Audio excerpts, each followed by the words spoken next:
Желіге жедел хабар баршаға хабардар болсын. Сәлеметсіздер ме, қымбатты көрермен, біздің арнамызға қош келдіңіз. Әлемде және қазақстанда болып жатқан жаңалықтарды бірінші рет болып білу үшін біздің арнамызға жазылыңыз. Видеомыз астында бір дана лайк және жазылу түймелерін басыңыз, қолдарыңыз қабат оланы қабырғаларына тисін. Біз сізге ең жақсы дискуссияны жалғастырамыз. Ендеше біз бастадық. 55 жастан асқан қызметкерлерге әлеуметтік төлем төленеді. Тоқаев. Қасым-Жомарт Тоқаев үкіметке жыл соңына дейін қауіпсіздік жерде еңбек ету қабылдауды тапсырды.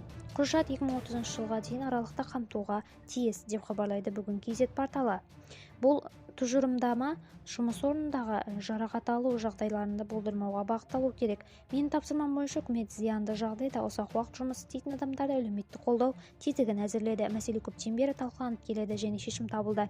Сапалардың дамуына үлкен үлес қосқан үлесін және денсаулыққа зиян келгенін ескертіп, мұндай қызметкерлерге зейнет жасына толғанға дейін, атап айтқанда 55 жастан бастап арнайы әлеуметтік төлем төленетін болады. Парламенттен үкіметтің ұсыныстарын жедел қарауды сұраймын. Адамдар бұл мәселені шешуді күтіп отыр, деді Тоқаев.